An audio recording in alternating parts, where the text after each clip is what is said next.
Alright, so I'm back over here. I'm going to show you a cool trick. We're going to move along a little bit faster now that you have the idea of doing the baseboards. We're not going to redo the work we've done so far for the baseboards. That would be a waste of time and energy. We're going to use a trick to do this the quick and easy way. So here's how we're going to do this. Okay, with this baseboard selected, and actually let me go to the object properties and change the name from object 01. I'm going to call this, let's call this first floor baseboards. Put an extra E back there. Just makes it easier to identify this stuff later. I'm going to go to edge mode and I'm going to turn ignore back facing off. I'm going to select all those edges right here. And I didn't select them because I still have the window crossing turned on, so I turned that off. There, select all these edges, alright? And what you're going to do is you're going to go to connect, go to the options, and we're going to make two connections to two segments. Where are they? There they are. A little bit hard to see. There's one right here on the right, and the other one's there on the left. So what I'm going to do is I'm going to pinch these in so they're really close.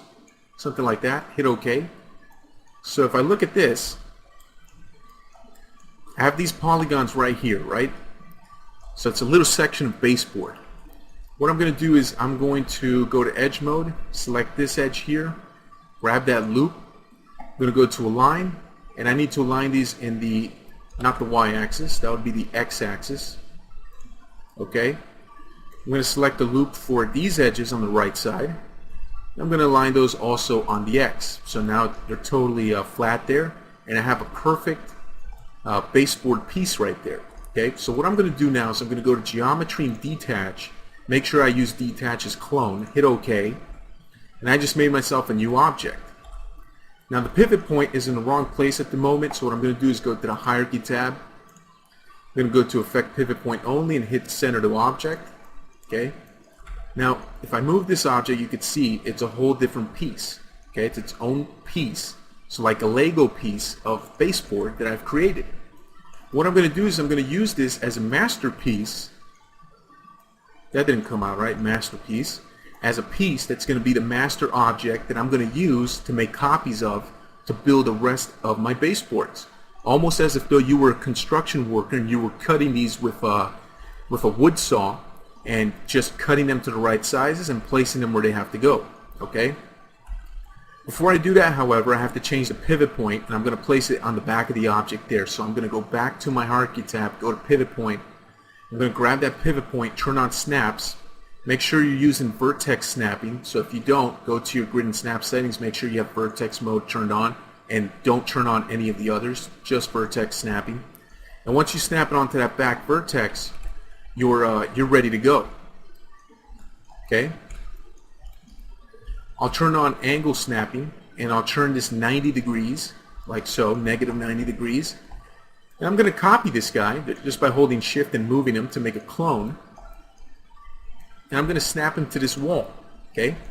And because of the location of the pivot point, it snaps perfectly to that wall. Alright? I'm going to turn snapping off. I'm going to move this like so. So my piece is bigger than this strip of wall right there. But that's actually what I want. That's a good thing, and you're going to see in a moment why. I'm going to make another clone of this guy. Okay? And I'm going to rotate him about 90 degrees this way. And I'm going to snap him to the bottom vertex of the staircase right there. Now you can see it doesn't reach the other one. So what I'm going to do is go to vertex mode, select all those vertices on the edge, and just pull them. Make sure you have snapping turned off. Pull them like this so it intersects with this one. Okay? Doesn't really matter how much it intersects as long as it passes through. And there you go. Alright? Now check this out. This is going to be awesome. Let me show you this trick. Okay? I'm going to have either one of these selected. Doesn't really matter which one I have selected. Let me just grab them both for the moment. I'm going to isolate selection so it's easier to see this. Let me turn off the transform typing tool.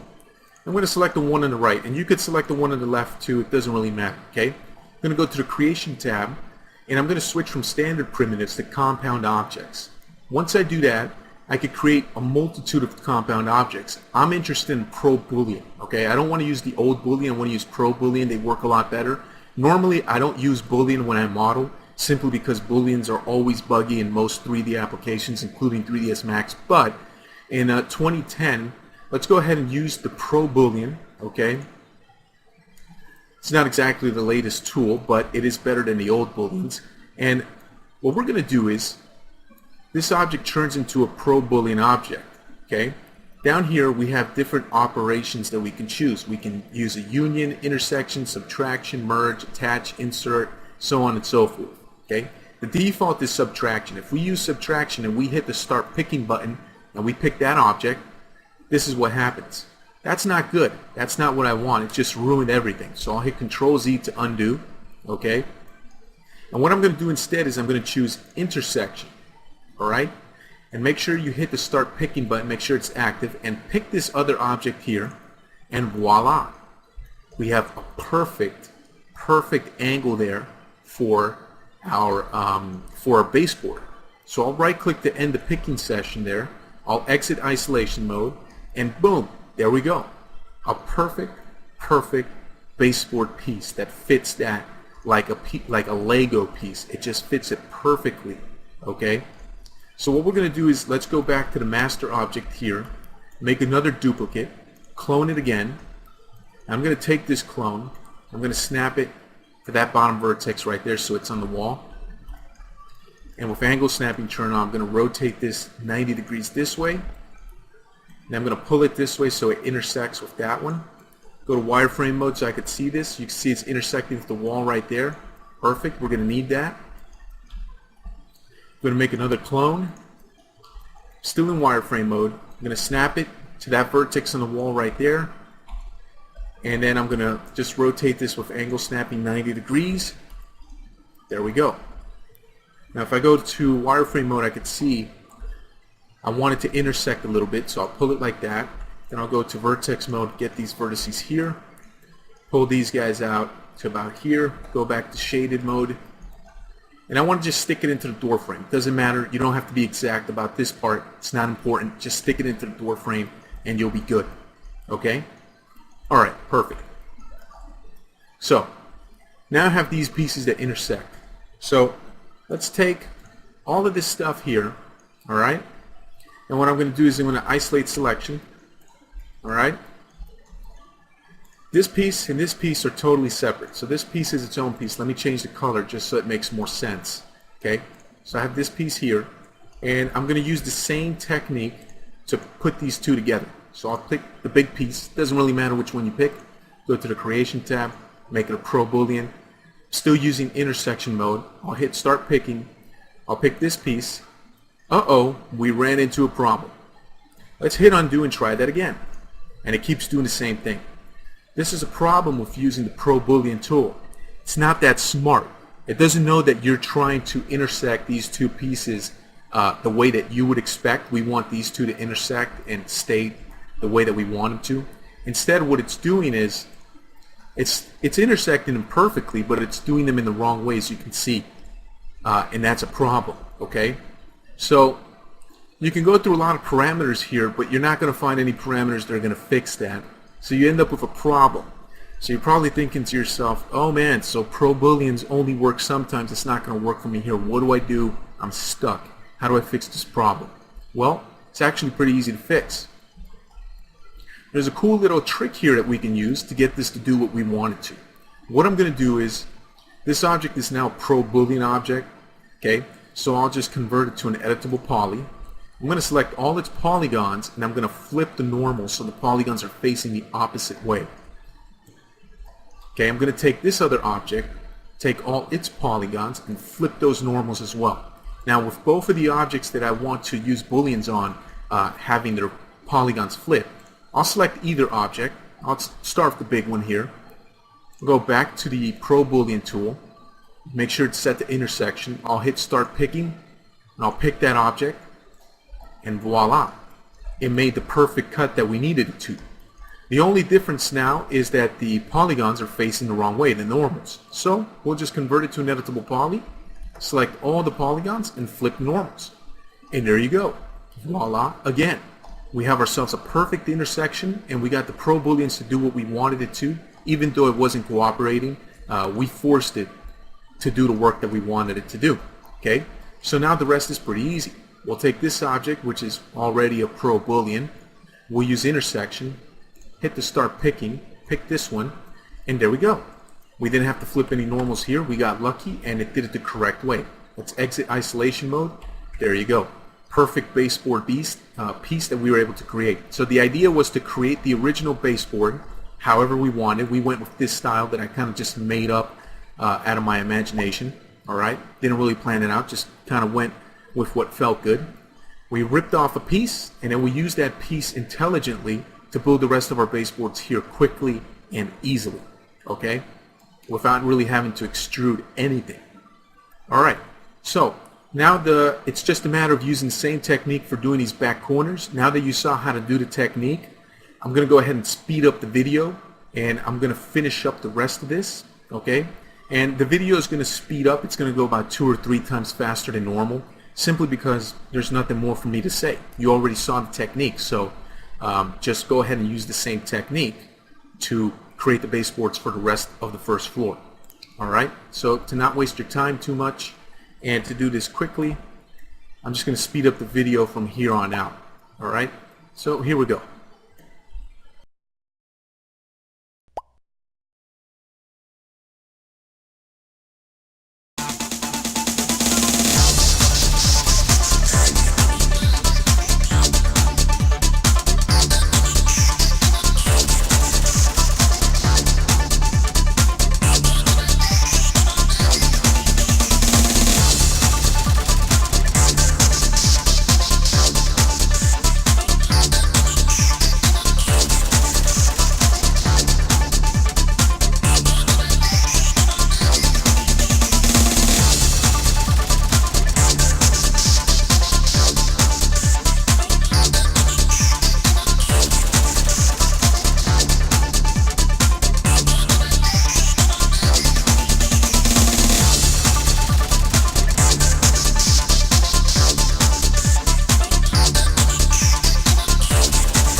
Okay, so now I've run into a little bit of a bug or an issue.